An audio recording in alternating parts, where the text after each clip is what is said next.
right, welcome to another episode of the LogiCast. My name is Blankakong, and I'm joined by Mr. Esoteric and Gunner Eos today.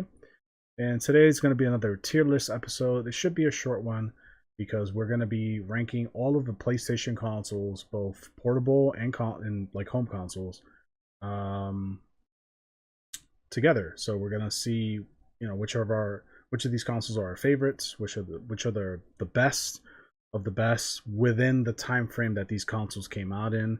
So, obviously PlayStation 5 is the current new console and it's the strongest console amongst everything that's come out. So obviously it's better than PlayStation 1, but we're going to rank the consoles based off of its aesthetic, based off the game library, based off the UI if that applies to the console, and kind of judge it within its prime. So for example, PlayStation 1 will judge it with eyes from 1995 to like the year 2000, 2001. Then PlayStation 2 would be the year 2001 to like, we'll say 2010, and then so on and so forth. It's going to be difficult, I think, but I think we can pull it off. I think we can judge these consoles within their like formative years, if that makes sense. Yeah. We'll try not to rant too much, but no guarantees. No promises here. Yeah. Indeed.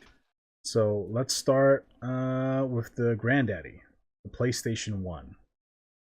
Where does the PlayStation 1 fall? We got S, A, B, C, and D. No F, because I don't think any of these consoles are F tier, but where does the PlayStation 1 stand?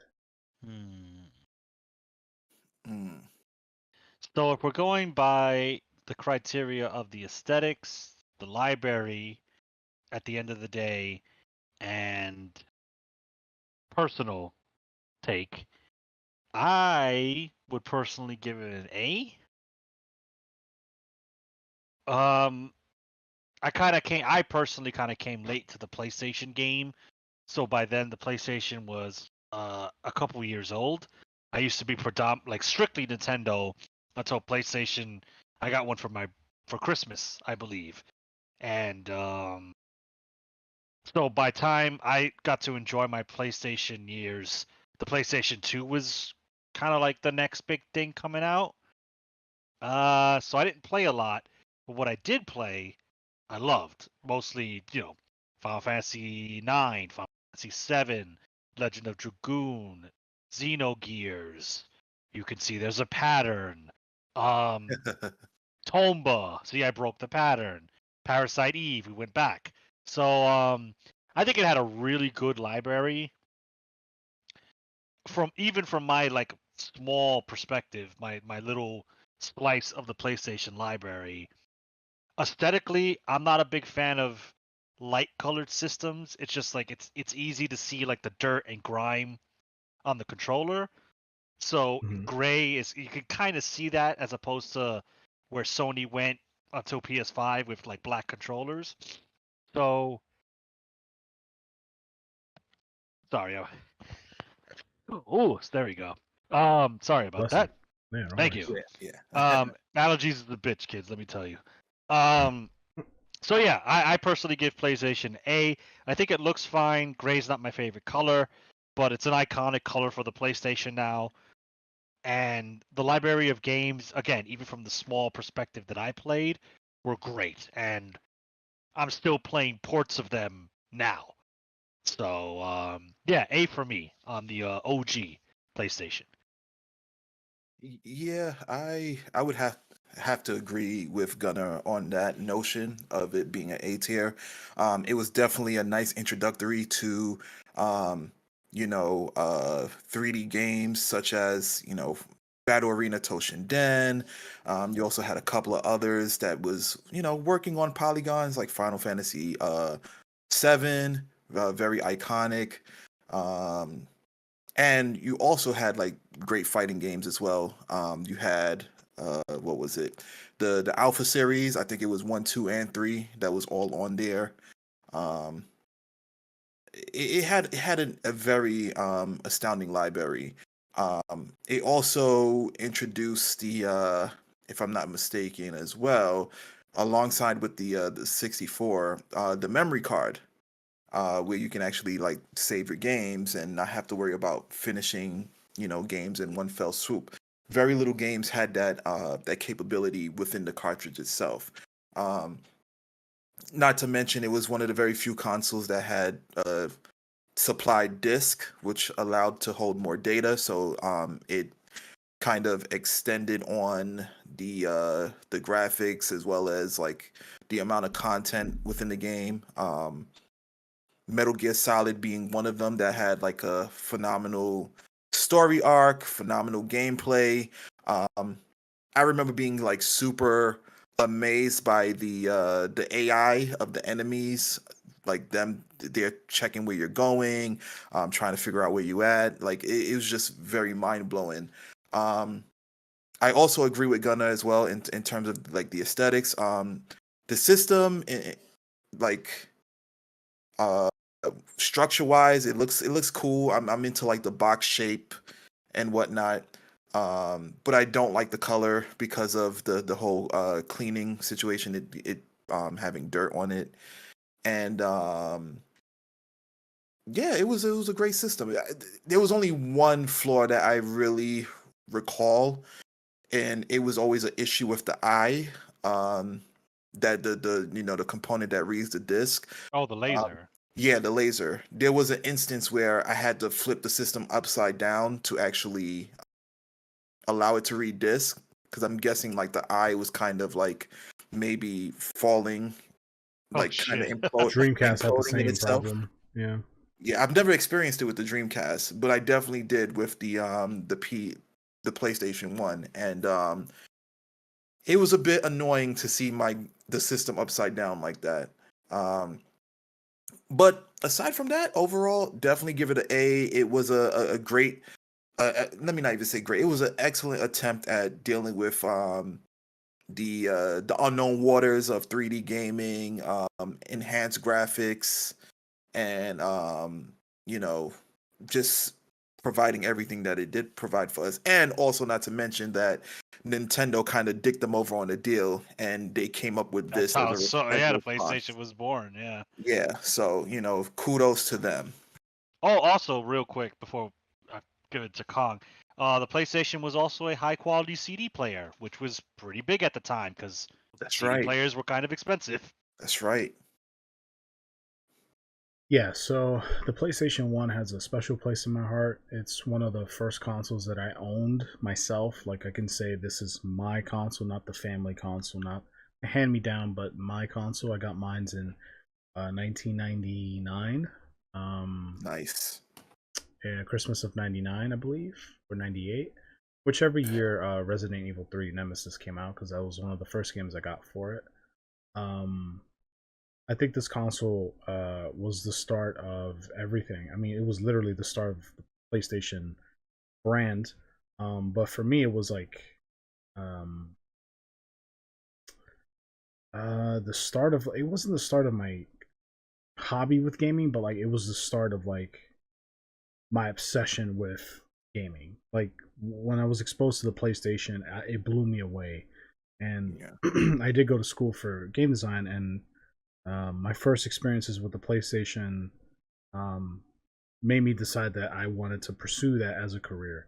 So for me, the PlayStation One is like where it all starts for me, to some degree. I personally love the design. I love the way it looks. I love the color. I love everything about the console. I think it's a beautiful piece of machinery. The gaming library is incredible. It's one of the best ever. We're talking Tekken 3. We're talking um, the Twisted Metal games, Twisted Metal 2 specifically. We're talking the Crash Bandicoot trilogy. We're talking the Spyro trilogy. We're talking fucking Metal Gear Solid.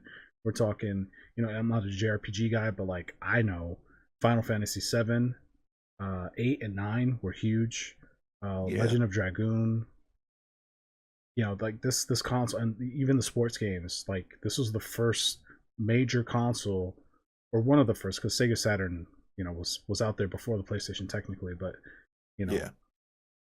baseball games looked incredible, hockey games looked incredible, basketball, football games. Like this console was fucking groundbreaking.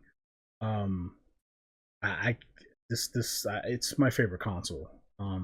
Personally, I love everything about the PlayStation.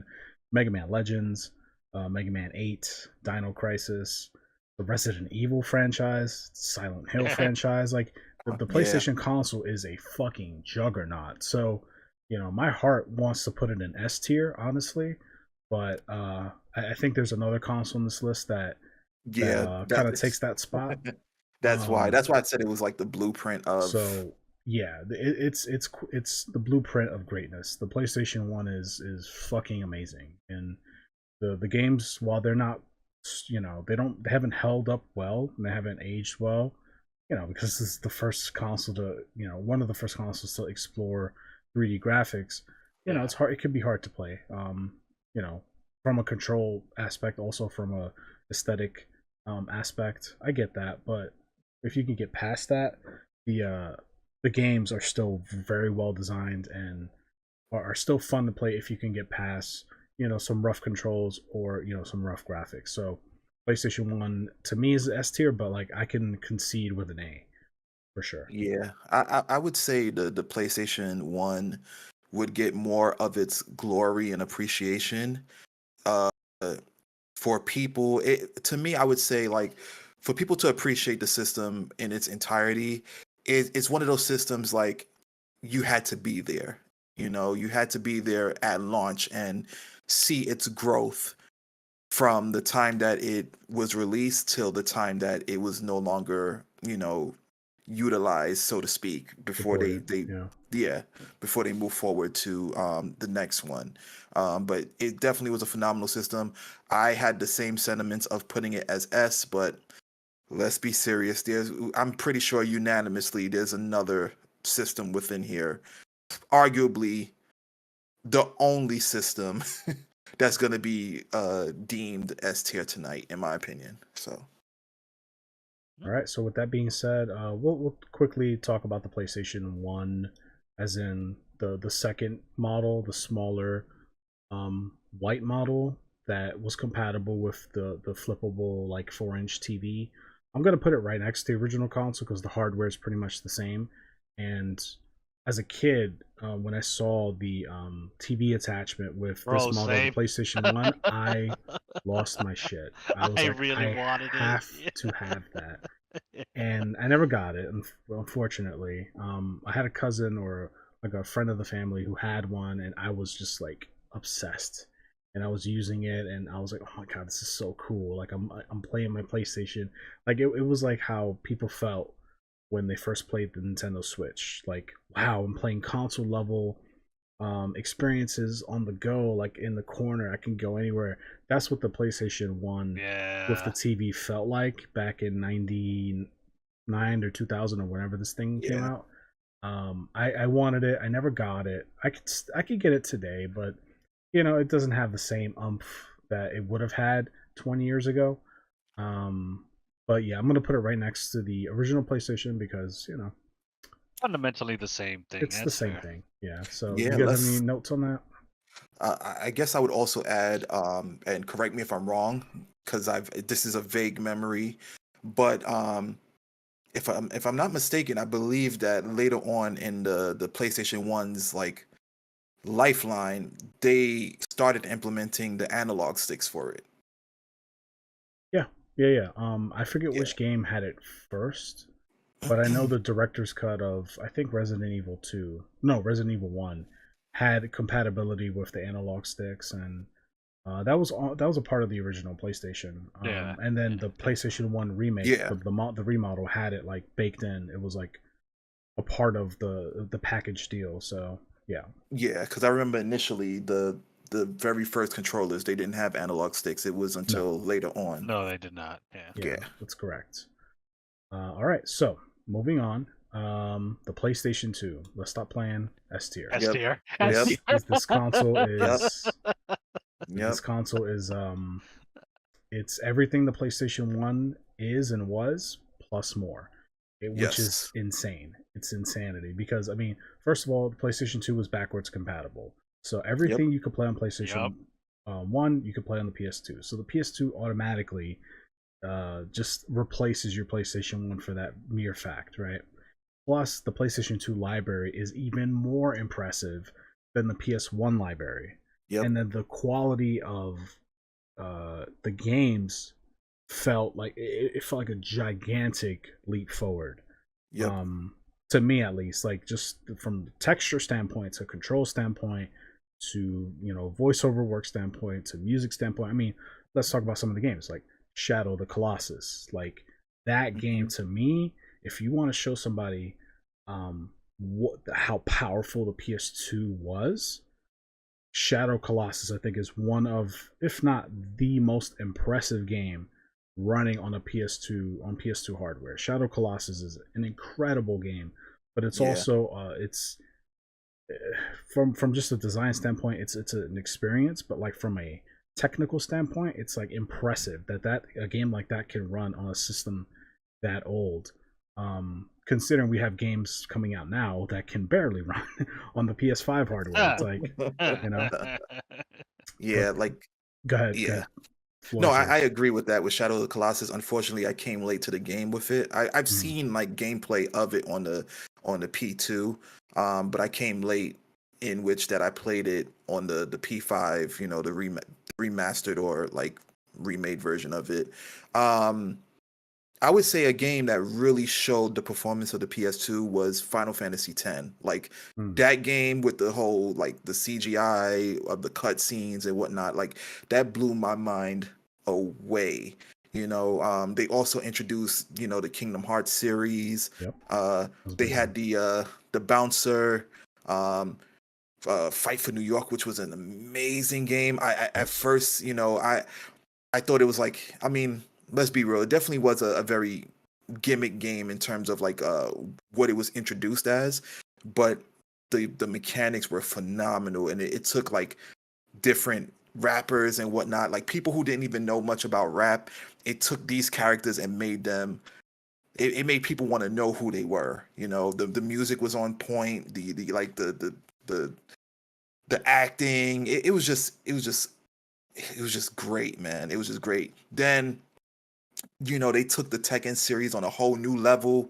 1 to 3 was on the P1, but then Tekken 4 to 5 was like amazing. It was just mind blowing. Then to add to like the amazingness of the PS2, you were able to play DVDs. There was like, okay, we're gonna have you for the PS1. We let you listen to music. Now, not only are we gonna have you listen to music, we're gonna also add the ability of watching movies via CDs. It was just great. Like from start to finish. Like the game had hundreds and hundreds of games. I'd have conversations with people who owned PS2s, and there'll be a collective group that have the same games that they really appreciated, and then there'll be like tons and tons of other games that people have played that I might have not have known about or have played, but it still gave them that same experience with the games that people unanimously know about. It was just a phenomenal system. I still discover things about the PS2 to this day, like as far as like new games and stuff. And that's not including like the juggernauts. You name some of them. We can't name them without naming Grand Theft Auto 3, Grand Theft Auto Vice City, Grand Theft Auto San Andreas. I remember. I mean, if you just look at Grand Theft Auto 1 and 2 on the PS1, and then look at Grand Theft Auto 3, I mean, it's a huge Hulk-sized leap forward to what they accomplished on this hardware, and it ran perfectly. I mean, just a few years ago, they remastered, air quotes, remastered the Grand Theft Auto trilogy, and it barely ran. It ran worse than the originals on PS2. So, the Devil May Cry series was birthed on this console. The Ratchet and Clank series was birthed on this console.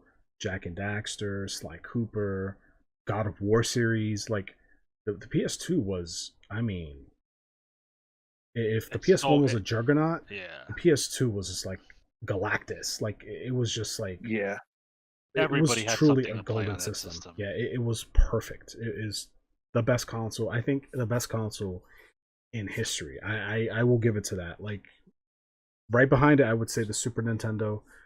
The PS2 is like, I think, the greatest console ever created. period, Yeah. in all of gaming. So it definitely deserves the S tier, in my opinion. But Gunnar, what do you have to say about the PS2? Yeah, so I mean, you guys kind of said a lot of nailed a lot of stuff. Again, if you thought the PlayStation 1 had JRPGs, 2 had a ton. It had Yeah, Persona 3 and 4, a bunch of the Shimigami games were there. Xenogears or Xenosaga, I believe. Xenosaga, Final Fantasy X, like Esoteric stated. But that's just reiterating what you guys said. So I'll keep mine real short. So for me, what made the PlayStation 2 like one of the greatest systems is that that was my first introduction, my personal first introduction to online video Oh, games. I was thinking that it's So so like yeah, so SOCOM 2 was my first shooter. And really where most of my childhood or my high school years, I should say, went into was Final Fantasy 11. That like the PlayStation 2 was how I played Final Fantasy 11. Getting that big ass fucking hard drive, putting it into like the back of the system, getting the fucking DHL. Yeah, like DHL, look that up if you don't know what it is, and the internet connector, and playing online games with other people blew my tiny mind. Like, and that was all the PlayStation 2, and it was amazing. So like, I wasted not wasted, but I spent a ton of my high school years playing Final Fantasy 11, and it was on the PlayStation 2. So on top of what you guys said, yeah, online play was that. This is how I was introduced to it via the PlayStation 2. So it definitely deserves its S tier ranking. yeah. Well said, well said. So with that down, moving on to the PlayStation 3 Fat model. Um, This one. Hmm. I don't even know if I give it an A tier, honestly. I don't know. I would say B. B tier. I would say B, What's your honestly. reasoning behind that? The introduction to it, like they really kind of like hyped it up, and then the start of it, the catalog was very weak. Mhm. You know, a lot of the games that was introduced in PS1 and 2 sys console were not really introduced in 3. 3 had phenomenal graphics. They also introduced the 6-axis motion controller, which a lot of the games didn't really utilize. Let's be honest. I would have much rather kept the DualShock motion set. Um, I don't know. Like, I'm thinking more so of when it was initially released, and Yeah. over the years, it did get some support, like significant amount of support that it needed. But a lot of the components that was introduced to the Fat PS2, it weren't used. Like the whole SD card slot didn't really use it. You had the ability to play Blu-ray disc, which was amazing. But if I'm not mistaken, they also introduced like other components that a computer you would most likely do on a computer as opposed to this system. Um, I don't know. I don't know. I would just say honestly, putting it next to the PlayStation 1 would be very disrespectful in my opinion. Hmm. In my opinion. I like later on again, like I said, the catalog of games have gotten better. They had to introduce the DualShock 3 after the fact that the 6-axis was not working. It was a terrible idea removing the rumble feature and putting the motion controls. I don't know, man. For me, it just yeah. I wouldn't put it as A So personally.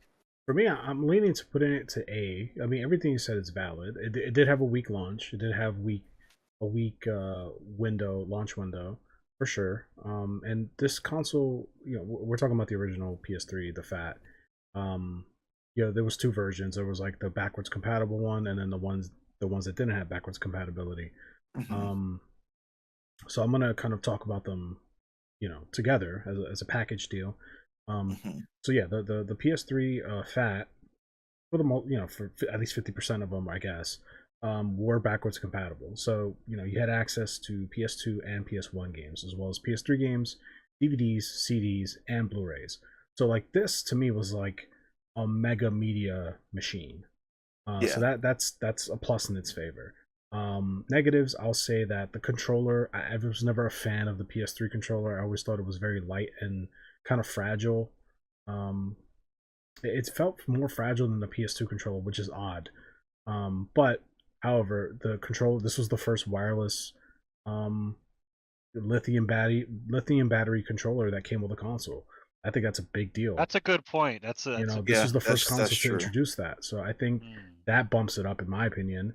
Okay. Also, a negative, it did have the yellow light of death. This console isn't built to last forever, unfortunately. Yeah, rest in peace. Which is unfortunate, but it is assuming like I have two fat PS3s that are backwards compatible and both still work. I have yet to get the yellow light of death, so I've gotten it and had to get it fixed, but then it just only raised to my point because it's the only system that can play. Like, in order for you to kind of alleviate that issue, and you would have to have a slim PS3 in your household because it was optimized much better, yeah, but you lose the features of backwards compatibility, and not even that, like you had to, unless you got the system at launch, which I definitely did. Unless you got the system at launch, you weren't sure if you were going to get a backwards compatible fat PS3. So it's a lot of like nuances that kind of like make me. It had good qualities about it, but the overall qualities that kind of encompassed it, for the most part, it had like a lot of negative connotations with it, and that's why sure. I I mean, gave it a B. I agree with you, but I have a hard time putting it in B, I because of some of the understand. things that I mentioned, like to like pretend or to like ignore some of the features that came that were quite frankly that it's standardized for us today. Like this is the first console to have HDMI support, right? It didn't have like the Xbox 360. I think it had that as an option in like its second or third model, um but it came right out of the box with this guy. Like they put everything they could into this console, and it still holds up today. And as far as the gaming library is concerned, if we're talking about the PS3 library as a whole, not just like you know 2006 to 2008 or 2007, um, we got the Uncharted series was born on the PS3. We got the Infamous series that was born on PS3. Um, what else was prominent on PlayStation 3? Metal Gear Solid 4, which is like a huge, Yeah, that yeah, was a And huge launch to at the this day time, is only on the PlayStation and 3. it's only available on PS3. yeah. I think PS3 has a lot to offer. And it's and I know I said in the beginning we were gonna rank the system within the time frame that it existed in its prime, but like PS3, if we're straying away from that rule for a second, it's a very collectible console right now. It's a very good console to collect for. There's a lot of great games on there. I think PS3 deserves to be A. In my personal opinion, I can concede that non-backwards compatibility would bump it down to B. But like, if you're gonna get a fat PS3, like I feel like most people would take the extra step to get themselves a backwards compatible one. Um, like if you get yourself a fat PS3 that's not backwards compatible, you're wasting your time. You might as well get a slim, right? Yeah.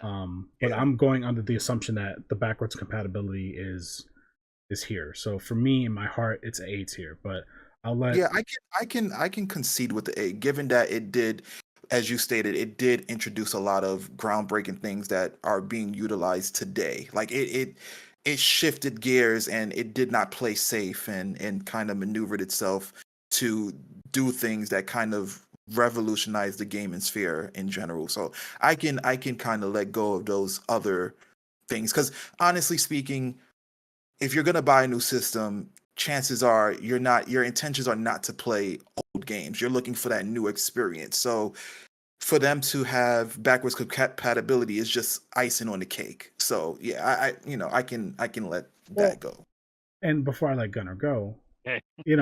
to call it icing on the cake, I think is a little disrespectful to like Oh, the legacy. I mean, we gushed about the PS1 library and the PS2 library to then go Yeah, PS3 backwards compatibility. That's icing on the cake. That's a lot of fucking icing if that's icing on the cake. Like, No. I'm not trying. Okay, so I'm not trying to disrespect it. However, what I am saying is that the intentions of introducing a new console is to give that new experience. sure, So I could agree with that. for anything aside from that, it's extra. Like to be able to play your games backward. Like okay, until the PS2, right?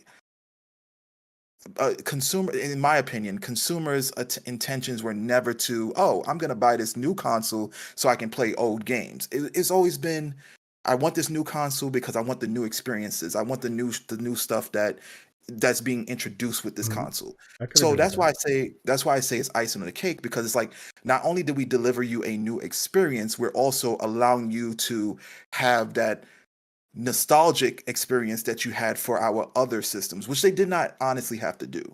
Because I mean, they didn't do it for the PS4. So you're right, which I think hurt the PS4. Even though the PS4, I think it did extremely well, but um, I think But the I think it PS4 would be even better if it did have backwards compatibility to at least PS3. That would have been true, incredible.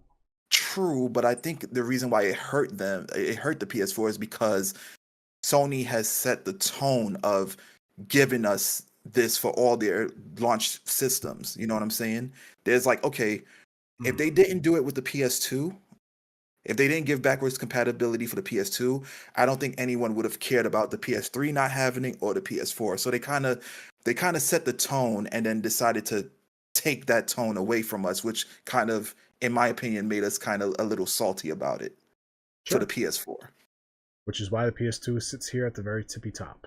But anyway, I'll let Gunner go before we kind of go on a rant on PS3. Well, we already went on a rant, but continue on the rant. um, yeah, man. I mean, the PS3 is kind of hard because this is kind of when we're entering into the modern era of video game, just Mhm. video games in general.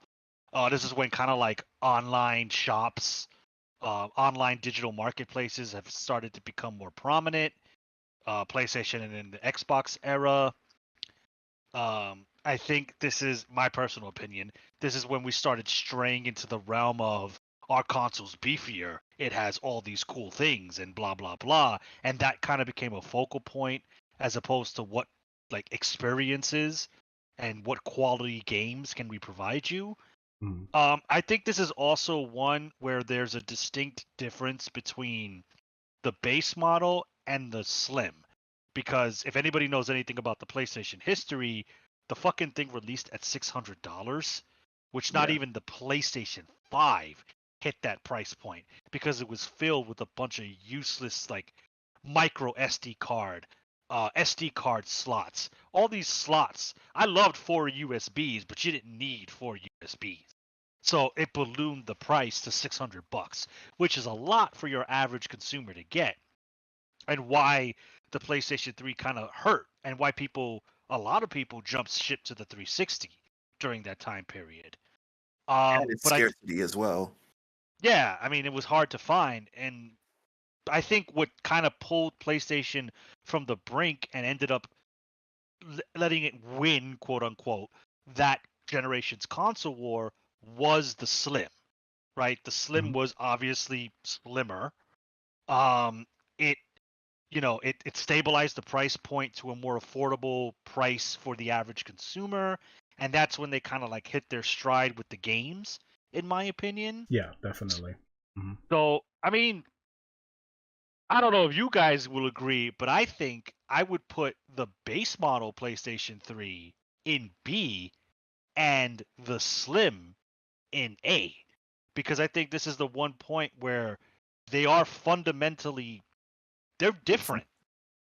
At least on my take, because we can make an argument that the PlayStation Mini or the Slim was just a slim PlayStation 2, but it functioned the same.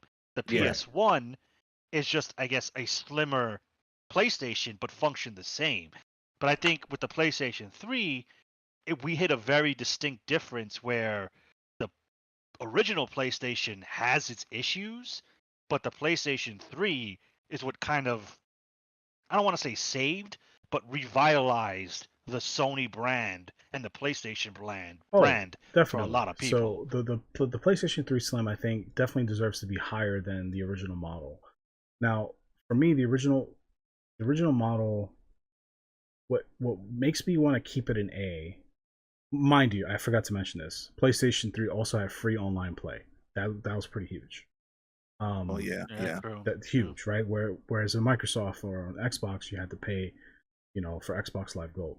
So that's something I forgot to mention prior, and that existed until the PlayStation 3. PlayStation 3 was no longer supported. Um, but anyway, the PlayStation 3 Slim, I think, is the superior PS3 console amongst the three that exist. And we'll bring up the PlayStation 3 Super Slim. I don't I know think much about that one. this console I don't recommend. I think this is the worst of the three. Quite frankly, it is the most fragile. I think it's a kind of a goofy design. It has the sliding door. Yeah, it was definitely a more economical Yeah, PlayStation this was 3. I think when this was launched, I forget what year it was, but I know it launched at like $200, which is a very attractive price point for parents buying their kids a PS3 console. And by the time this came out, I remember there was like a blue one that came with like um the Jack and Daxter Was it collection or Madden? something like that. The blue, no, you're thinking of the blue PSP. The blue PSP Yeah, came with yeah, Madden. yeah. But yeah, so this console, while I think it's a competent console, it is the weaker of the three, and the Slim Generation 2 PlayStation 3 is the strongest. But again, like I can't, it's hard for me to go, yeah, but backwards compatibility isn't that important, B tier. Like I feel like that puts it up here just because it has backwards compatibility. Like No, if I you had do. this image Yeah. twice, I would put the backwards compatibility one in A and then the non-backwards compatibility in B for sure, or even C, because that backwards Yeah. compatibility is humongous. Like we're talking PS2 and PS1 library plus the PS3's offerings. That you can't scoff at that. That's thousands of quality games. It's huge. Yeah. Plus the stuff that you get online. While the store is open. That is. I can concede that. I can concede that. Yeah. Yeah. All right. So for Generation 7, right? PS3, you guys are okay with this layout? I think A tier top. I would put the PS3 Slim maybe even above PS1 just because I don't know. I don't know. I nah. think that's kind of disrespectful. I would put this up here only because it could do everything a PS1 can plus more technically. If we're going by like overall offerings, yeah, I can see that. I can see that. But I'll leave it over here. I think this is fine. I think it's maybe a little too egregious to put it over here. If that's the case, if you were gonna go with It- that, it would- why it would not go make here, it be? right? Yeah, it would be past. it would be ultimate console in a way, but like again, Yellow Light of Death kind of puts it back down here. Yeah, my PS2 never died on me. Yeah, Mine's did, but it PS2s is are repairable fragile. though. For the PS2s are PS. fragile, but like it's pretty easy to repair for sure. I think PS2 has a better longevity than the PS3 Yes. Fat for sure. Oh yeah. Yes. Yeah. And we were at that age where systems were constantly falling because they were wired. I don't know about you guys, but my PS2 has fell I've lost two a lot of that way. times. Yeah. Luckily, I've never had it fall from a high place, but I've Me had it. neither. I've had it almost fall because wires got snagged with cleaning or walking. Yeah. All right. So next up is the PSP. Oh, I think man. this is easily A tier. I would even put. I don't know. I think it should be behind the PS3. I don't know. It's hard. I don't know. I don't That's know. tough. It definitely belongs in A tier. I think that I the loved PSP. my little PSP, man. I mean, Yeah. listen, Monster Hunter alone. Yeah, right. Yeah. Yeah. Monster Hunter alone is enough to have it in A tier, but But putting my based bias upon- down, its library. I Yeah. mean, there's a lot of great JRPGs and action adventure games on PSP.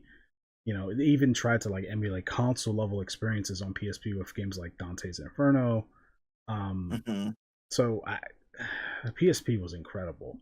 The battery life was so. The fact that you can hack this thing too and homebrew older games on it with very little resistance was pretty sick. It did have a specific memory card. You couldn't just buy any old SD That's what card. I was gonna. Yeah. That does kind of make it less attractive, but but when the PSP came out, I remember everybody and their mother wanted this thing. This thing totally shitted on the DS for sure. At least in the Yeah. first few years, for sure. Yeah. Yeah, also to add to that, I also think that the UMD was a pretty ballsy move for them to utilize as their like cartridge or their game content. Um, I don't It know was about you guys. very it It was was very very flimsy. gimmicky. Yeah, it was very gimmicky, but I'll give them props for trying. I mean, Yeah, and also I'll also add to that as well. I give them props for having movies on UMD as well because the PSP that I acquired, it had I think either the first Spider-Man or Spider-Man 2 as a UMD. And it was an experience because I was able to watch it in a handheld form, which I've never done. Like I don't even think I could be wrong because iPhones were out around that time, but I never had the money to really Well, acquire one. the iPhones weren't out at that time. It was iPods that were out, and they weren't anything like what Really? I thought Yeah, iPhone wasn't out by then. At least not when the PSP first came out. We're talking 2004, maybe something like that. iPods were out. I remember iPods, but iPhones I think were later. I think I. Oh damn! When did the first yeah, iPhone come out? 07. 07. Yeah, so this was before. Okay. Yeah, the only way you could get like a portable movie viewing experience was if you had a portable DVD player. yeah, That was the yeah. only way, Yeah. which Yeah. is more So cumbersome than a PSP. yeah, and that's why I would say I do like it in A tier because it did definitely give us that. Um which it didn't have to. Again, that's another, icing on the cake parameter there.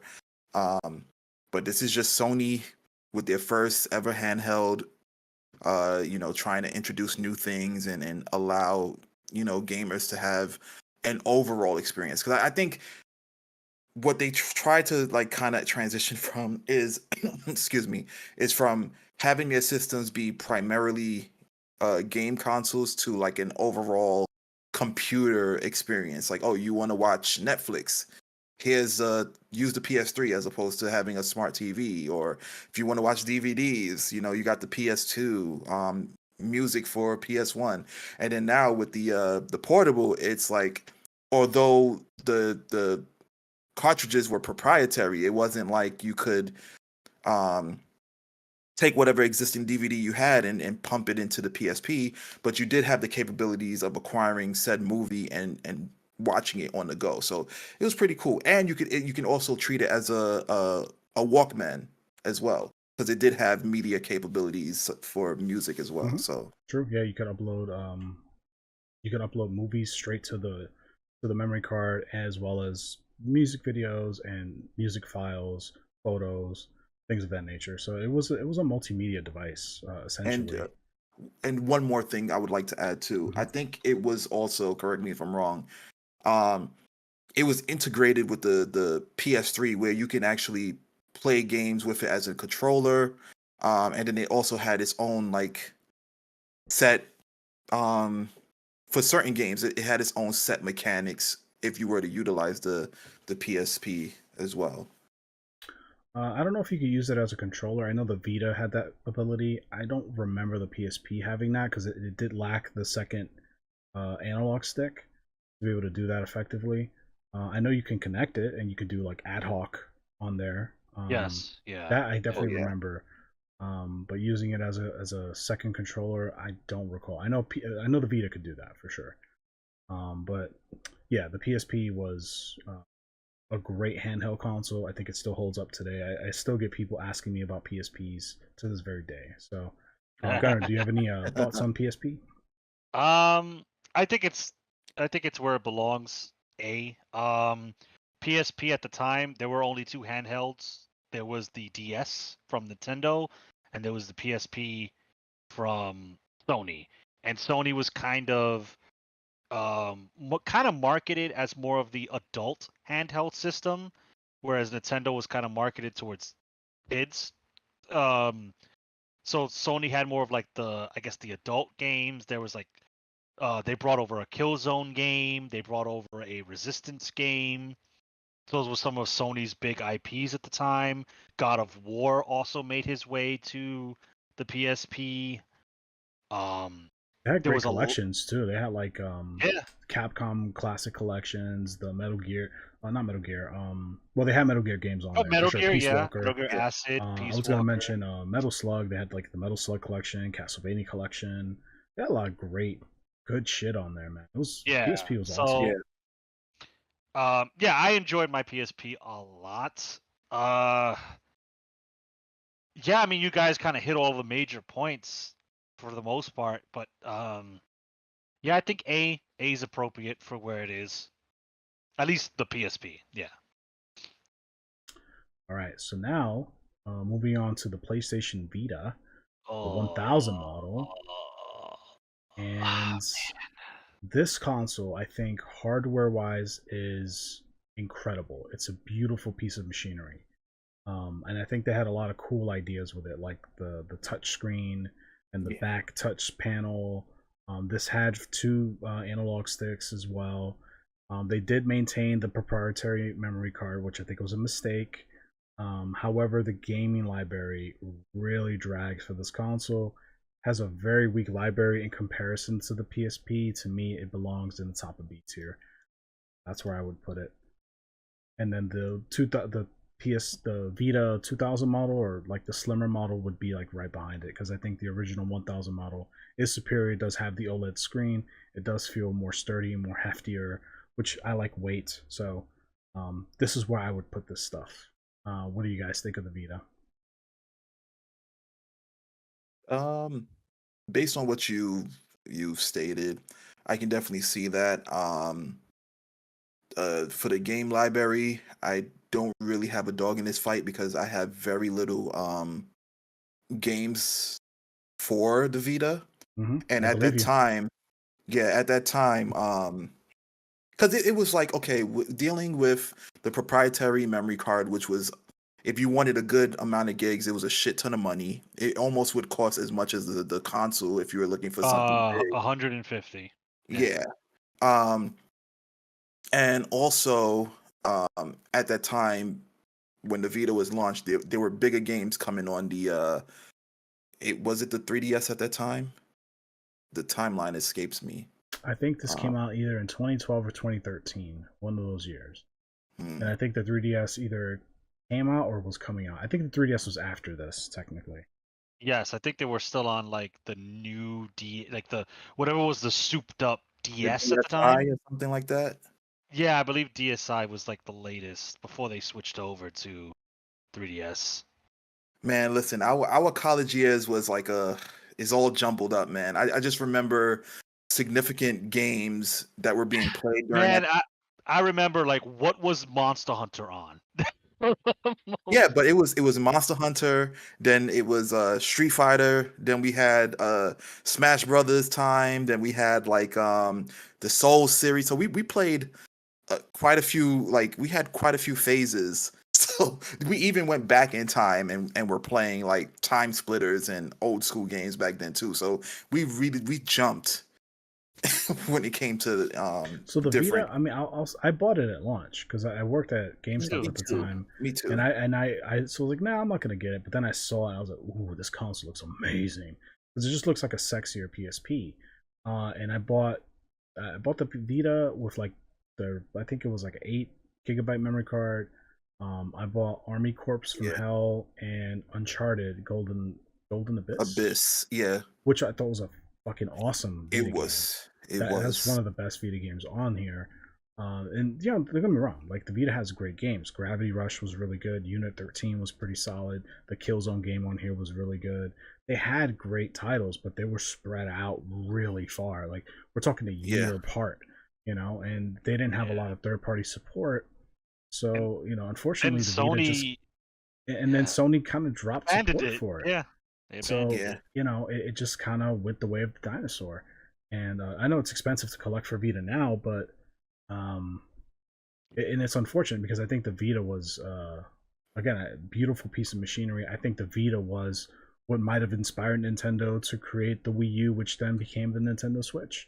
So Yeah. I mean, I think if Sony had continued supporting the Vita, they could have capitalized on that market that Nintendo is, enjoying the fruit of right now. That's just my Vita opinion, could have though. been so much more, man. Fucking Yeah. Sony killed that shit. I'm still salty about that. Yeah, and I think, yeah, again, I think it was I would say it's like the beginning of the end, because when you make things that are super proprietary, like the memory card alone stood out the most to me, because there were instances where I would buy a game and I would have to delete old content on the memory card just so I could play that game. And by the time I had to figure out what I wanted to remove from there, it was like, I don't even want to play this anymore, you know? Not taking anything away from the Vita, as you guys stated, it's a phenomenal system. The very first portable to have two analog sticks, like I've been wanting that forever. Like playing Monster Hunter on the PSP, I was like, damn, yo, if only I can just not have to use the claw, and they just had two analog sticks, because at that time, you got Try and those games at the time that I was playing Monster Hunter. Which I was introduced to Try, and then you had the dual analogs with that, then end up playing 2 on the PSP. It's like, I don't know if I could do this. So luckily the Vita was out, and then I played Monster Hunter 2 Freedom Unite on that, and with the right analog stick, and it was like it was a great experience. Um, yeah, I think it belongs where it is right now in Yeah. B. So, As much as I love it, yeah. yeah, it's a great system. I like it, but again, without games, a system cannot. It just can't. It doesn't have longevity. It just, you need games for a game system. Yep. Yeah. The PlayStation TV C tier. This was basically a home console Vita, so you were able to play Vita games on your television with a PS3 controller. Um, these are very expensive now because you can homebrew it and stuff. But when it came out, I remember nobody wanted it. I remember them being GameStop was like giving them away at one point. It was like $20 a pop. Like Oh these wow. things launched at like I think $150 or something like that. And these were just taking up room. Like nobody wanted this shit. I look back and I go, damn, I should have bought a few and just held on to them, but it is what it is. Can't Not go for the back. reason Sony intended. Yeah. No, no. And then I forgot to mention the PSP Go, which I think belongs right next to this thing. While I had one and I enjoyed it, it was very hard. I have large hands, so for me, this thing was very hard to use and very hard to play Yeah. with. It was impossible to play Monster Hunter with this thing for me. But I think the design, I think they had something here, but the fact that it was all digital, I think was too soon of a move. I think it was too Oh, there you brazen. go. There you go. It Yeah. was too brazen because this came out in like 2010, something like that.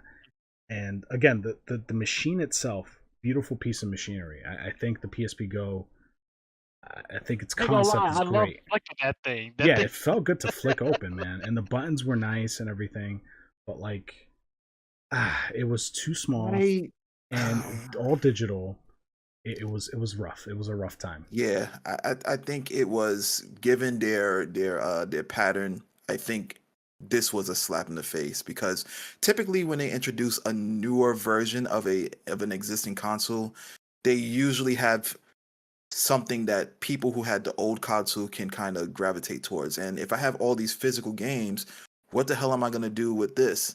And to add insult to injury, I believe this particular one had way more memory than the Vita. Um, Well, and yeah, it had to because it was it was digital. digital, yeah. So Yeah. it was like, why would I buy this? Even though it looks amazing, why would I buy? The only reason I would buy a console like this is if I were into digital, and if I didn't have the old Vita, because there's no way I'm going to replace the old one with this one when I can't even play my physical games on it. It I it mean, just quite wouldn't make frankly, any for sense. me, like I can see myself using a PSP Go today if I can homebrew it to play like DS games and stuff like that Yeah. with no issue, and I can change the memory and have like a 1 terabyte memory card in here or something like that. I can Yeah. see myself playing platformers on this, but like Hmm. playing Metal Gear or Devil May Cry or any like 3D fast paced game where I have to like use the analog stick regularly, like nah, can't have it. Like, mm-mm. Like this just it just wouldn't work for that. But I think it's a nice system, right? It's a pretty system. It's really compact, which is nice. This is to me, this is like the Game Boy Micro of the PSP of the Yeah, PlayStation. yeah. That's what this thing is. Yeah. So I mean, Kong pretty much hit it on the head. This came out at the wrong time. Now, if they had a system like this, maybe not the same design, but a system like this in 2023, I think I it would think do it would very have done a well. lot. But Like yeah, if it was a yep. Vita, but with the all digital with installed memory and a strong backwards compatibility library with like compatibility to like their PlayStation Now service, Yep, I think yep. it would do super well in this Oh current yeah. market, considering Yeah. how well the Switch and the Steam Deck have done over the years. So, but hindsight is 2020, and I think Sony's over the whole handheld market. Yeah, I With think cell they're out the. phones and everything, it's just like Yeah. it's not worth it. It's too saturated for them. So, but yeah, moving on. PlayStation 4. Where does the PlayStation 4 go? Interesting. I don't know. I'm conflicted. My take is it's probably A, and I think I think where you have it is really good. I think it's really close to being almost being S, like That's what I was almost. saying. Yeah. I, It's I, not at S, but it's like at the cusp. Yeah. That's what I was thinking. Um, like PS4 has some solid games on it. It's got, it might not be everybody's cup of tea. It's got it, it has Last of Us. Even though no way, Last of Us on PS3. Never mind. I take well, that back. they did remake it on PS4, so it is available on PS4. Right. Okay. Yeah. Last Yeah, of but Us I wouldn't 2 count it. was on obviously PlayStation 4. Horizon Zero Dawn. That's one of Sony's new chip. Um, flagship first party games, the Spider-Man and Spider-Man Miles Morales. That's The PlayStation rebirth of God 4. of War, Rebirth of God of War. Um, the last Killzone game, which was decent. It was fine. it was yeah. I mean, I wish Killzone would come back, but I'm not Sony, so Bloodborne. Oh yeah, Bloodborne, Bloodborne's which is huge. still only on PlayStation 4. Sony is not letting that motherfucker. Nope. Uh, Nope. so I think, me personally, I think the design aspect, it came out solid black, which personally I like that aesthetic more. Um, the original had that little glossy side panel, which was unnecessary and would smudge like anybody's fucking business, but was really good. I think it's Um, because was it was removable so that you can add whatever the hell you needed to add to it. um I've never yeah, you could personally removed it, swap but out the hard drive. I think that's how you swapped out yeah. the hard drive on it. It ended up having an impressive library towards its lifespan. The PlayStation 4 Pro was just, I guess, a beefier PlayStation. So that's the one I ended up getting, which is fine, right? Everybody likes their systems and the games on them that perform better. So personally, I think with its library, its design, its aesthetic, I think it deserves to be like A on the cusp of S. It didn't quite cut the mustard, but it was almost there. Almost there. Yeah. And I would say the DualShock 4, phenomenal controller. Like it was, or was it, is it DualShock or is it Dual? No, DualSense is PS5. DualShock DualShock. 4. Yeah. Oh, shock, Yeah, yeah. yeah. It was it oh, man. Yeah, I'm the having PS4 trouble controller is using the very, very comfortable. yeah, I'm having trouble using the PS5 controller because it's big and the material kind of like when I play games, my hands tend to get a little sweaty, so it tends to like slide off my hands. But the form factor of the PS4 was just perfect, where all the buttons were accessible. It was like smooth. It still had a nice sleekiness to it. Um, it was just like it was a great. It is a great controller. Yeah, so I think the PS4. I mean, I'm gonna just encompass the entire PS4 Yeah, yeah. family of Yeah, systems here. I think yeah. Pro obviously is the strongest and most optimized PS4. The Slim, I think this is a fucking fantastic. I don't know what it is with PlayStation and their second generation consoles, but their second gen consoles typically just perform really well. So like the slim PlayStation 4 is it's a highly recommended console. Like if you can't afford a Pro, because the Pro is typically like $100 more, I think a slim you're totally fine, right? Like slim is really really good. The base model is where it started, but it is the weakest of the three, obviously. And this one had a lot of issues as far as like, I know there was a weird issue where like the PS4 would eject a game constantly in the middle of a game without you pressing anything. I didn't know that. That was a common problem. I've never had issues with mine. It did collect dust really fast, and it would have like this weird jet engine. Yes. Fan sound after a while, after a lot of use. So like while these consoles can have similar issues, the original console had these issues most commonly.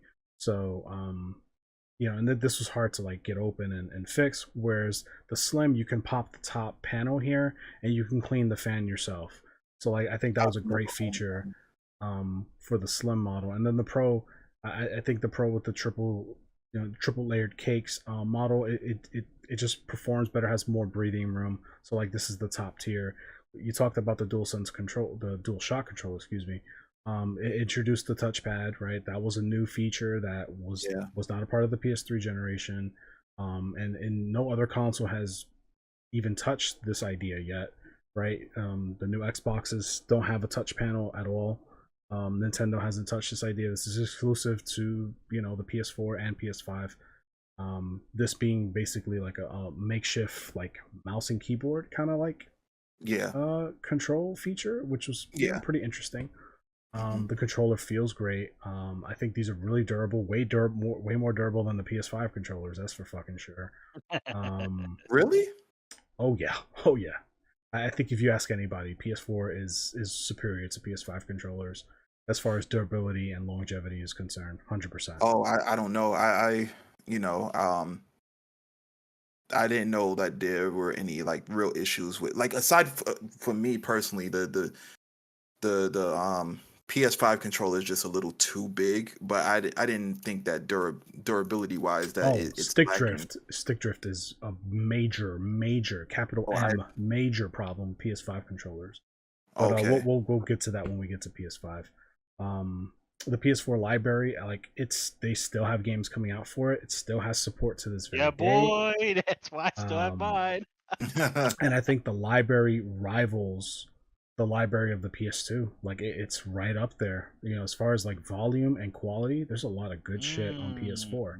I can see that. That's a good point. I can So I think it kind of overtakes that PS1 spot. I think the PS4 is incredible. If you look at the units sold, it's right up there. It's right behind the PS2 and the DS and all those other consoles. It's in the top, I think, 5 of overall, sales, and it's increasing. Right? They still have new PS4s out there, so they're still adding numbers to that stat. So I think PS4 is probably one of the best. It's definitely the best modern console on the market right now. Like if you're looking for a modern experience, this is like most user friendly, has a great UI.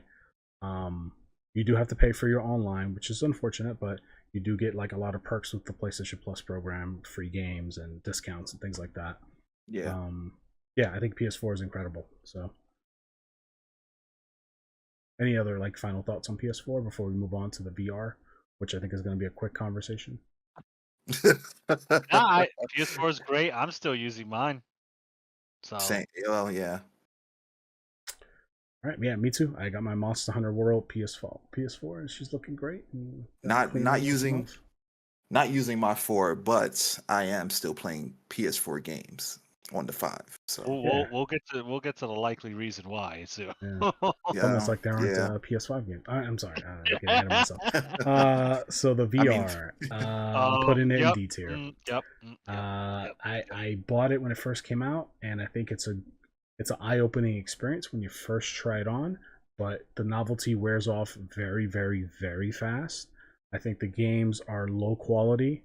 The highest quality VR game available in the market right now, at least on PlayStation VR, is Resident Evil 7. Yeah, that was That's an experience. Holy shit. kinda it. There's really not much else. I did recently buy a bunch of VR games to have in my library, like Bravo Team and Firewall and Farpoint and a PlayStation aim gun. I got it for like $10.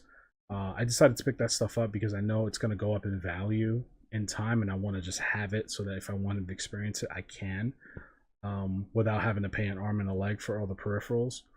But the VR is just, it is not optimized. It was way overpriced. It launched at like $400. It used the PlayStation Move controllers from the PS3 era, so clearly they were trying to cut cost. And those controllers are, while they're fine, they're not. It pales in comparison to like the standard like VR controllers that come with like the Oculus and things like that. So um, cool concept, cool idea. I think they're still figuring it out, but this is probably the biggest waste of money on this entire list of consoles. It's just not. It's not worth it, and it doesn't have that much support. Because again, No. developers are still figuring out how to make games for this thing, because it's just such a different kind of experience. Call me a boomer. I hate VR. I don't like it. I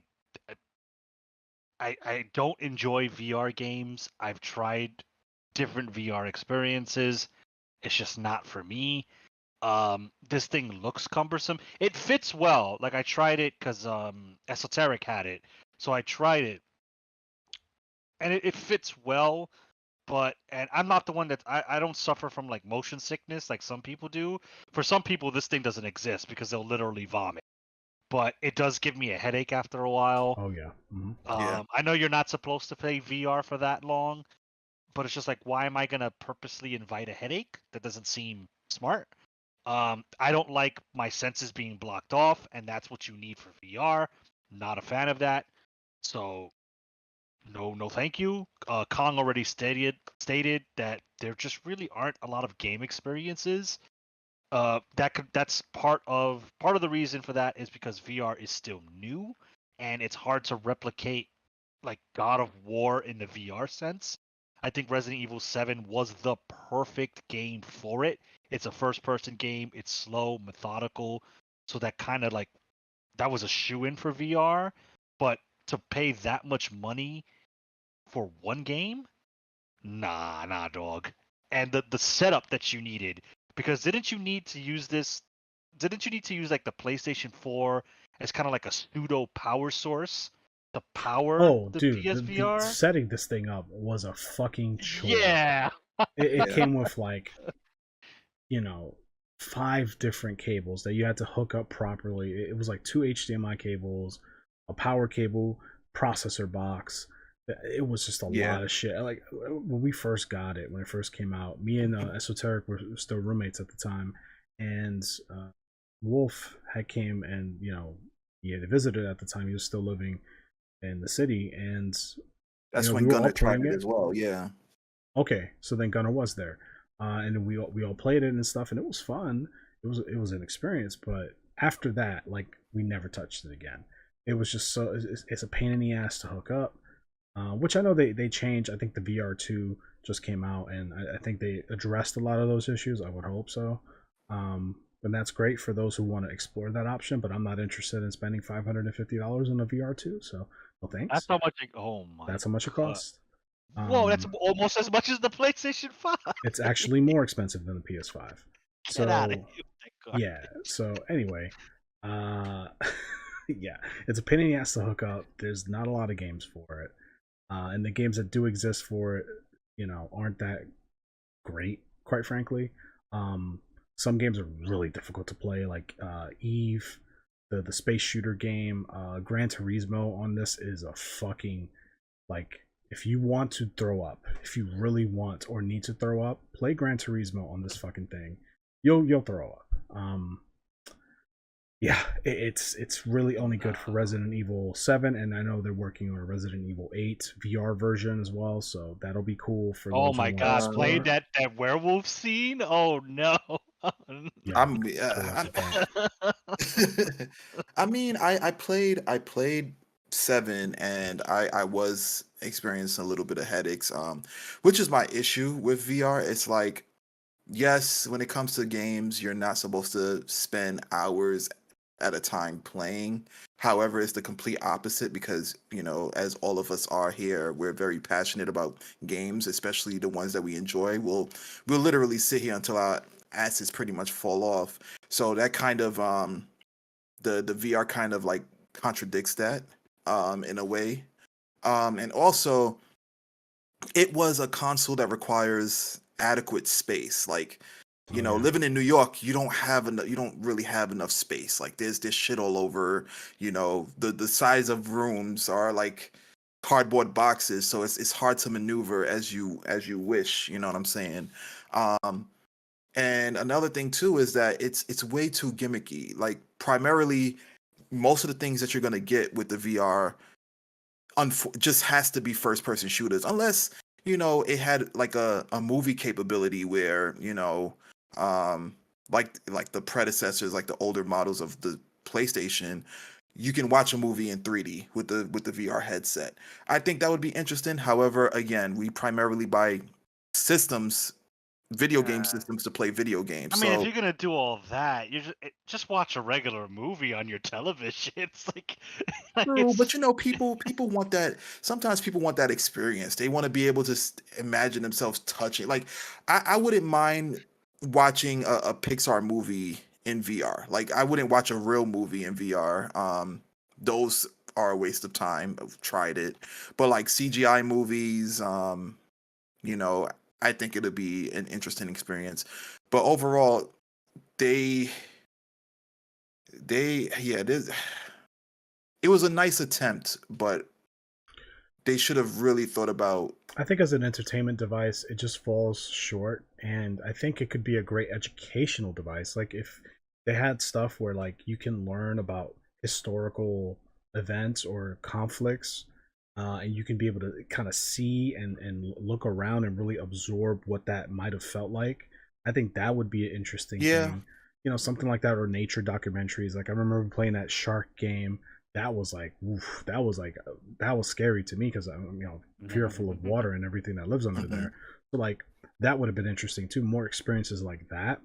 But unfortunately, those aren't experiences that market themselves well in the current demographic that they're going after. And so, yeah. it's just it's tough. Sony has their work cut out for them, and unlike the Vita, they're putting their eggs in the basket. They're going for it. They launch VR2, and we'll see what what happens with that. I don't foresee it doing really well, but I don't know. We'll see. I mean, one thing's for certain. Sony has a tendency of, I guess, not taking a chance on something that's already failed. So maybe the VR has, well, I mean, VR sales are probably good because it piqued a lot of people's interest. No, I Um, think VR sales are. I don't know if I would say good. I think they're fine enough to where it could justify, okay, we can continue to work with this thing because the PlayStation VR is not the only VR on the market. There's the well, Meta yeah, Quest and all that, yeah. and people like it. People are into it, and I think Sony wants to keep their finger on the pulse on this market because they want to be a part of that market. They see this as the future. I don't, Mm. but I've been wrong before, so Yeah, you we'll never see. know. And then also to add to that is we had the Nintendo 3DS where we didn't need all these different things to see something in 3D. I mean, it was a different type of 3D, of course, but it still kind of to some degree gave that Listen, man, similar 3D just doesn't work. experience. They tried Nintendo 3DS tried it. It was not a welcome feature. It was one of those things where you tried it once and you're like, I hate this. Never turning it on again. Yep. Most people fell in that camp. Some people loved it on certain games. I think it looked good on like Fire Emblem Awakening, for example, because it was mostly 2D, but like for the most part, I never used it. Sony, it's not up here, but Sony did launch a 3D TV years ago during the PS3 era, and it was a beautiful television. But nobody gave a fuck about the 3D. It didn't matter. It was like, I don't care, dude. Like, I just want to play the game. So I think people are kind of the same. Like, VR is kind of the same thing.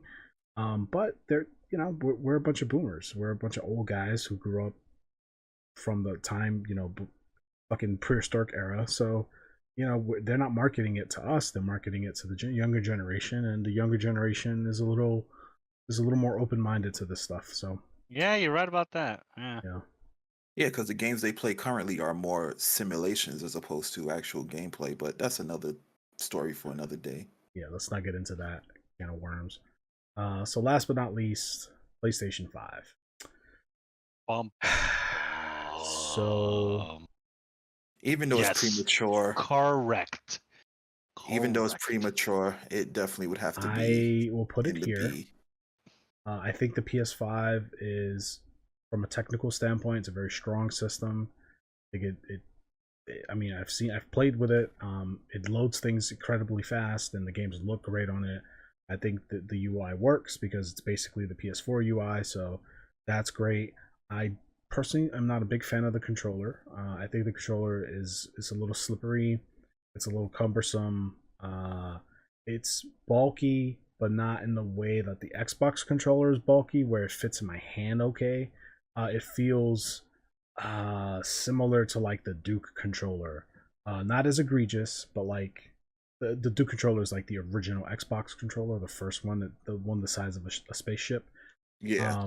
It kind of feels like that. Like it's like this is kind of like I could handle it, but it's like just the love handles are just way too big on that guy. I don't like the aesthetically. I think the console is atrocious. It looks like, I mean, there are plenty of memes online that you could look at. The Seto Kaiba one from Yu-Gi-Oh is my favorite, but it looks like a space vagina or a fucking air conditioner. Like, it just doesn't look like a video game console to me. People have confused it for air humidifier. Yeah, so like I think it's terribly designed. It looks just as stupid laying down as it does standing up. I think the controller with its like weird jacket look, I think is also not great. I hate that too. I like just solid colors on my controller personally. So I think it's a B tier. As far as the games are concerned, there are What games? dude, there are like maybe 5 games, maybe, that I can say, yeah, that's worth it. That are true exclusives to PS5. Hold on, give me a second. Demon Souls remake.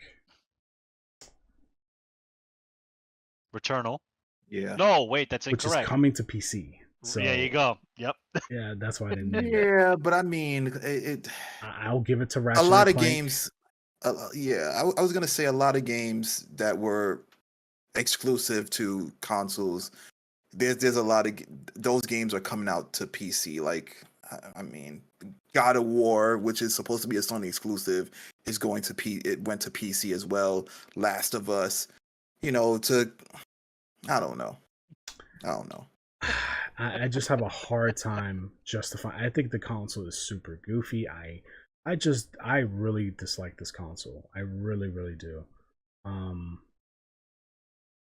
And the why of all colors, white. What are we doing? Like, at least if it was black, I think I could get over it faster. I could stomach it if it was. Yeah. White is just doesn't work. And I know they were going for a futuristic look. I mean, it just doesn't, like with the VR, it's like one thing. Like, this also looks dumb as shit, but the fact that they decided to go with this aesthetic on the PS5 is like, oh man, why would you do this? So I don't know. I just don't like the PS5. I think the PS5 can easily end up, being up here maybe someday, but like as of right now, right. With the game offerings, the price point, the design, it's a B right now. So I'll go before we get to our resident PlayStation 5 owner. Yeah, I kind of agree.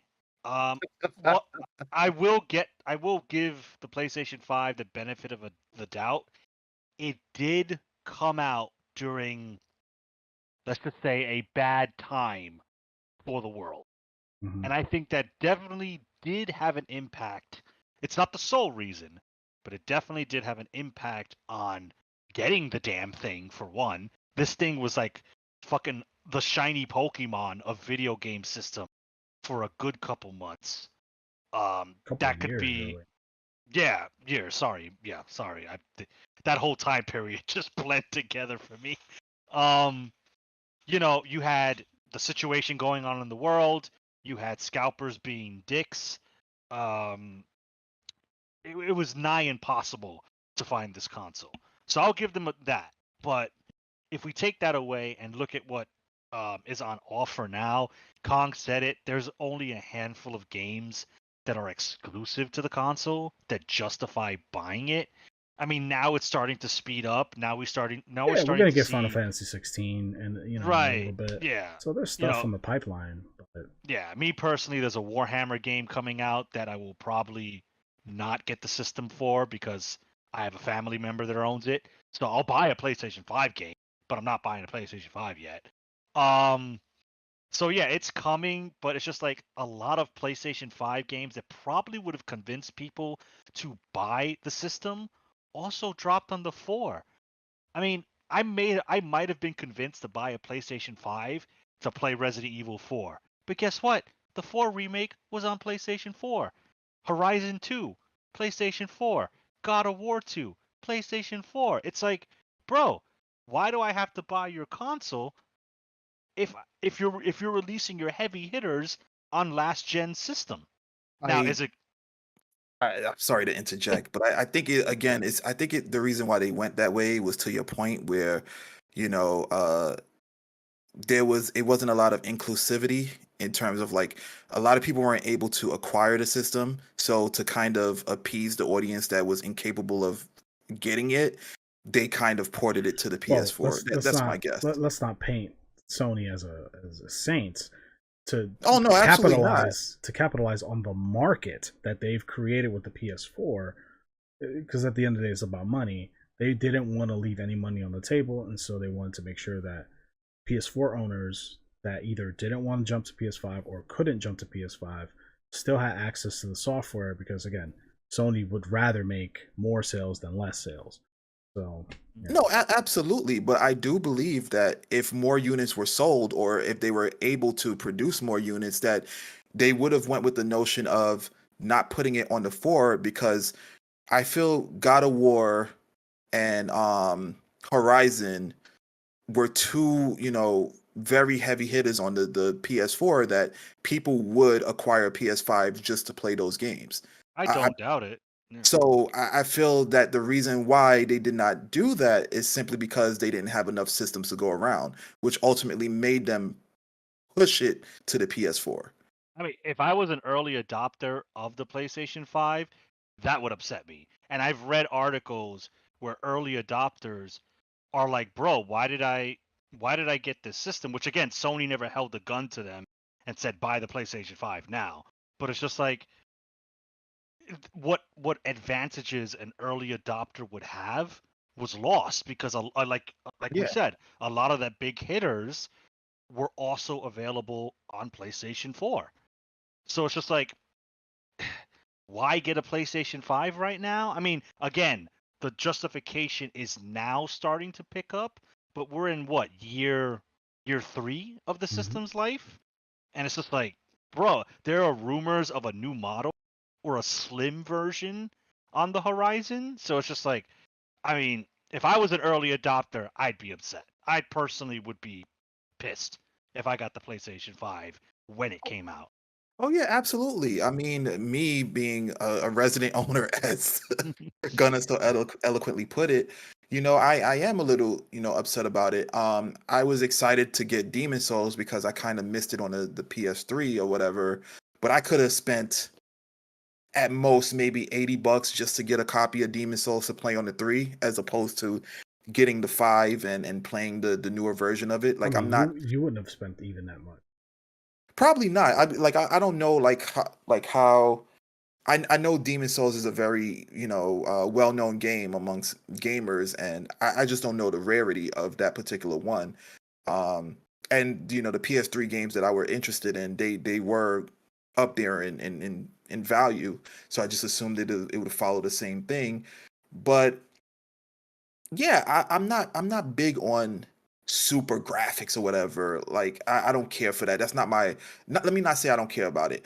It's not one of my primary reasons for acquiring new systems. Again, as I stated earlier, it's for that new experience. New games that are coming out. Hence why I'm like, if system doesn't have backwards compatibility, I'm okay with that because one, I've already acquired the predecessor, and two, I'm not buying new systems to actually play old games. This is why I'm a little like annoyed with remakes because I feel like this is the age of remakes. We're always getting some type of new remake, and it's I understand it because a lot of people probably didn't have access to certain games. Like there are some games that are remakes that I have that I did not get to play back in the days, like Shadow of the Colossus. But it's like I did not buy a new system to play games of the past. I initially bought new systems to play new games. So yeah, being a early owner of the PS5 and not getting the games that they were commercializing and promoting on it solely on it, and then to be duped and find out like, oh well, it's actually going to be on the P4. It's like, Well, hey, listen, no, you got Forspoken. That's on the PS5 exclusively. right, yeah, Ah, forgotten. You mean? well, okay, a good one, Dead Space remake. I mean, this goes to your remake topic, so Yeah, I like, mean, and I just it's played. only on the PS5. And then here's the thing, right? Here's another thing too, right? And it's kind of going off topic a bit, but you already have systems who have cloud-based services that allow you to download these games that were on systems that you couldn't acquire the game to begin with. So, like, it takes away the whole notion of remakes altogether. Like, I could have probably not now because I think they took it off the PlayStation Store or whatever. But I could have just suck it up. If I really wanted to play Demon Souls, I could have just bought it digitally and played it. So it's like I'm just tired of the remakes and the lack of exclusive games. That was my issue with the Xbox Series X. Like they pretty much had everything that the PlayStation had, which is why I kind of opted with PlayStation. Mhm. Why am I buying the same system if they have the same shit? The only thing that's gonna change, sway my mind are the exclusives. But don't I you don't know. also have an Xbox Series X? Yeah, but that was gifted. Oh, It okay. wasn't like I went out of my way and was like, "Hey, let me just buy it." But you got You them know? both, though. Saying Yeah, I do. I because wasn't going to turn it away. I mean, if you got two plates of food, are you not going to take both, or are you just going to, well, if the food you is know? bad, then probably not. Well, the But food isn't necessarily bland. It isn't bad. It's just two of the same dish.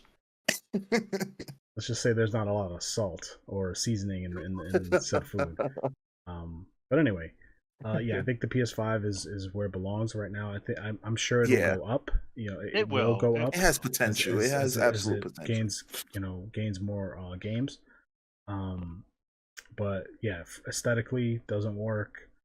Um, I think the controller isn't that I didn't bring it up. I brought it up before, but I never followed up. Stick drift. That's a huge problem with the PlayStation 5 right now, and I think it's a conspiracy theory, but I think it was done on purpose. Like Sony purposefully made it to where these controllers don't last as long as they used to in order to capitalize on accessory sales and to justify the sale of their new Edge controller, their $200 controller that has oh, swappable stick modules. I don't think this is a coincidence. I think this is all by design.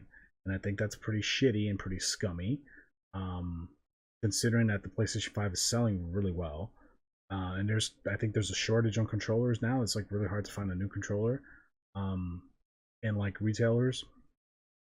That's I don't. I, PS5 is it would exactly where it not. belongs, man. Yeah, I mean, yeah, it's. My honest opinion, it's not worth getting right now. If you're on the fence about it, if your PlayStation 4 breaks, as in the shit don't turn on anymore, sure. But if you still have a working PlayStation 4, I You're would fine. wait for a remodel. If And here's the thing. Here's another thing too. You would think that they would have crossplay between PS4 and PS5. Now there are games that do have the crossplay between generations, generational crossplay, but there are games that don't. Dude, the new sports games, specifically Madden and NBA, no crossplay between generations.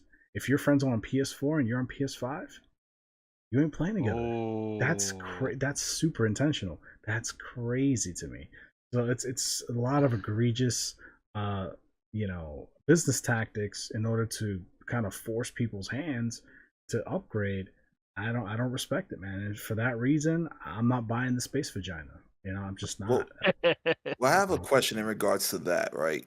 For Mhm. for Madden and games like that, could it possibly be due to the fact that since both systems are on different processors, the animation and like the maneuvering and stuff could be the cause? Because I mean, why would they have it for some and not for others? Like crossplay for some and not others? It just Listen, unless there was some technological nah, barrier between the I don't two. buy that because I don't know. if you can get God of War and Elden Ring and Horizon to play on a base model PS4, there's no reason why fucking basketball games can't be played cross generationally.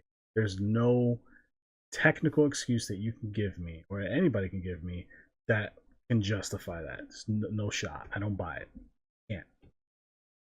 yeah, Can't. I mean, you can. I'm just, No thanks. Refund. No thanks. And back to the controllers. These controllers are $75 each. They're not fucking cheap. They're more expensive than the games, which are $70. which are Yeah. $70. And it's like we're getting a remake of Horizon, the first one. That game came out like 5 years ago. What the fuck are we getting a remake of that? We got a remake of Last of Us Part One, which we got a remake of on PS4 in the 8 years ago. It's like it's a mess. And that's It's just another a big ass reason. mess. That's another point why PS5 owners are getting slapped in the face, because if you bought Elden Ring on PlayStation 5, you paid $10 more than me. I still paid 60 for Elden Ring, the same game. Yeah. So it's like, not only are you playing a system that PlayStation 4 owners can play, they're paying less for the same experience. It's not like PlayStation But 5. hold on. The Hmm, load screens are 10 seconds faster. okay.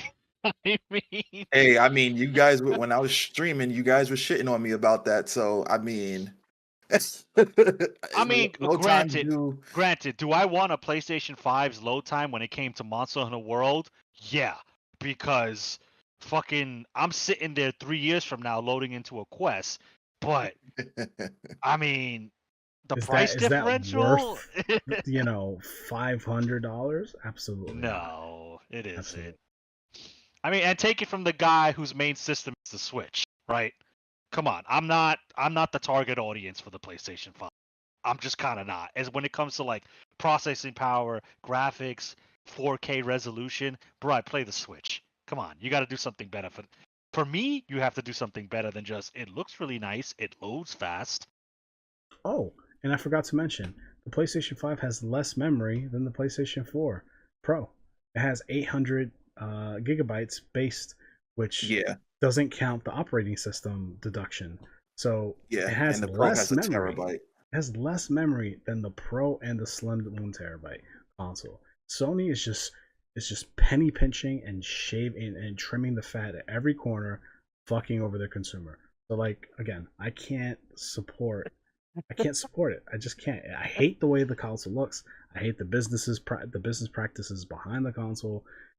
Say what you want about the PS3 launch and like how egregious it was, and it was, right? Like that price point was ridiculous. But like shit, if I had bought a PS3 back in 2006 for the $600, I would at least be able to go back and play my PS2 library. Just saying, with a wireless controller and all that. So I mean, it would be So bad, but like this is even worse in my opinion. can you True, but not play? arguably, they would Can say you the not? same thing for the four. You can go back and play your four Can game you can right? True. Yeah, that is true. Okay. Yeah, Yeah, it is backwards compatible. I will give it that. It is backwards compatible to the PS4, which I think is a great move. I think it made sense, but it's a move they had to make because they knew they were not going to have a PS5 library strong enough to justify the purchase. And they still don't, right? The library's grown. It's been 3 years, but it's sizable now. But like when you talk exclusives, they're not that much far away from Xbox as far as exclusives go.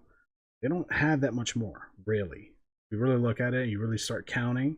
It's like, okay, I got like 3-4 games. That's cool, I guess. Yeah. Which absolutely annoys me. And we got stuff in the pipeline. We got Final Fantasy 16. We got Street Fighter 6, which is not exclusive, but still. And we got Spider-Man 2 and Wolverine. Like, there's stuff. But... Yeah, I mean, like exclusive as you can only find this on, I guess, they wouldn't be considered next gen anymore. They would be considered current gen now, I guess. Like, you can only find it here. Like, we're just now starting to get games like that, where it's like, sorry, PlayStation 4, you're not getting this. Just now, 3 years in. Yeah. So yeah, this turned into a PS5 like rant. Yeah, a fucking rant. Sorry, shit. But I mean, there's a lot to talk about there. So, but in any case, this was fun. These tier list episodes are always fun. I mean, they go long, but I do have there's a lot to talk about with each one. So, hope you guys enjoyed it. Those participating and those listening. If you agree or disagree with any of our takes, leave a comment down below. Like the video if you enjoyed it, dislike if you didn't. Subscribe so that you're notified when we post new videos. We do post these like longer form episodes that last from an hour to hour and a half every Wednesday at 12 p.m. Eastern. So, look out for that. We do have social media, so we are on TikTok and Facebook and Instagram, and what's the other one? Twitter. Those links are in the description down below. We also run a Discord. We have a small community that we're looking to grow. The link for that is also going to be in the description down below, so check that out. Follow Mr. Esoteric on Logical Gamers TV on Twitch. He streams 2 to 3 times a week, and he plays a vast variety of games. So check him out. Follow him on Twitch to know when he goes live. With that being said, thank you guys for a great convo, and we'll catch you in the next one. Till next time. Take care.